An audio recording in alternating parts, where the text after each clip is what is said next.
back in with the Access Sportsnet studio. 10-point advantage. It's the Jack in the Box halftime report. So Pop left the game early on LeBron's birthday. LeBron's got 17. Lakers up 10, James. Yeah. Unusual Pop getting thrown out of the game. He thought 2 calls there didn't go his way. But Lakers are doing what they have to do. I mean, they're up 10. LeBron's playing amazing. 32 points in the paint for San Antonio. A lot of layups in that first half. They're going to have to really see if they can do a better job from keeping them out of the paint. Yeah, it's crucial for them to protect that basket and get those guys off the board, because that's what San Antonio does. They like to crash the board because they know this day and age they shoot a lot of outside shots. So they got to be better on those boards. Jack in the Box halftime report starts right after this.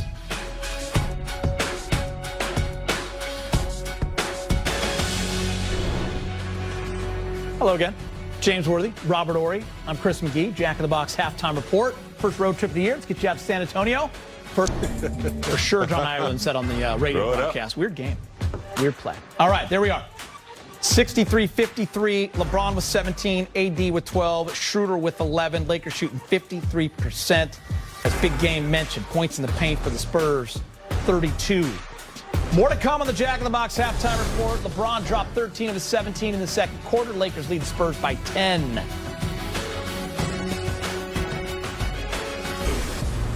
He's 36 years old today, James, and he's doing things like this. I think that's the thing that keeps amazes us all, that is he's taking these young kids to school. Has a lot of wisdom and experience and a great body to go along with it, in great shape, and still has the will to win championships. Rob, this is pretty impressive, right? Longest streak with 10-plus points. He's got 1,000 straight games. The last time was 2007. Rob, you were winning a championship that year, I believe. Your last one. Yeah, my last one. Actually, against LeBron. Against LeBron. Things to be funny. This thing is like, it's consistency. This guy is probably one of the most consistent players ever played this league. And to do this and not have any injuries, man, it's just amazing. Playing at a high level, going to all those finals, the wear and tear that his body has taken over the years, but he's still able to play with a high level. So impressive. DeMar DeRozan's having to do a little of everything this year. And he had such a great preseason. He was great on Sunday night versus the T-Wolves. It might have been one of his best all-around games, in my opinion. On Tuesday, he kind of had that first poor shooting night, 2 for 8. But, Rob, don't you see him maturing where he can still impact the game? He's learning to impact the game even if he has a bad shooting night? I think so. It proved it the other night when he was diming everybody up. You know, the old Kuz's been trying to get that shot up somehow, some way. But now he's trying to, be a better basketball player. He's trying to make people around him better because he knows if he's able to dime guys up, that's going to open up opportunities for him to score even more.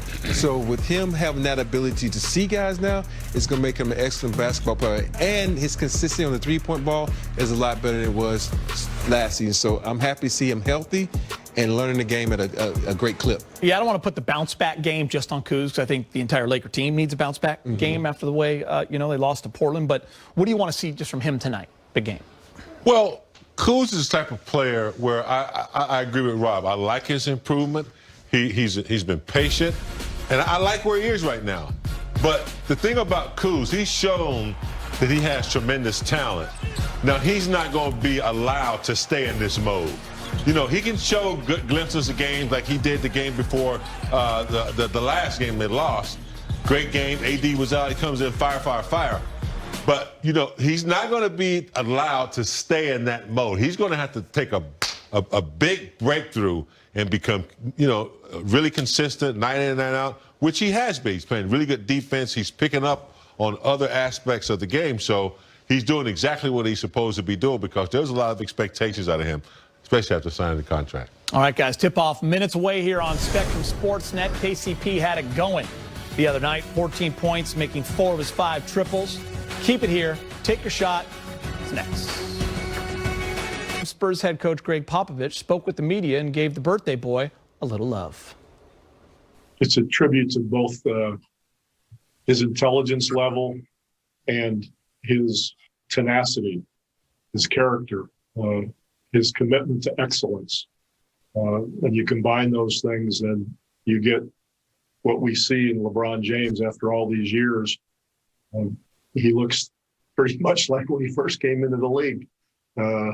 So he deserves a lot of credit for being, the consummate professional, using every technique that he can, being on the cutting edge of things.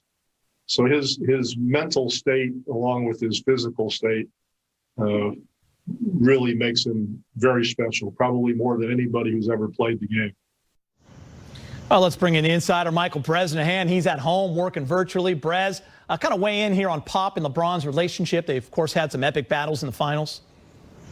Yeah, no doubt about it. Not only did Popovich coach against LeBron a few times, as you saw in the graphic there, but he coached him for Team USA in a number of Olympics. So he really got to know LeBron behind the scenes and not just as a competitor who he was trying to beat in the finals every few years, seemingly. And I'll tell you what, Greg Popovich, not really a guy who likes to extol compliments on people. When Shaquille O'Neal left the Lakers in 2004, as did Phil Jackson temporarily for only a year, what Popovich said, it was like the breakup of the Soviet Union. So sometimes he kind of tweaks the Lakers, but definitely on their side, on LeBron's side for sure, with a quote like that.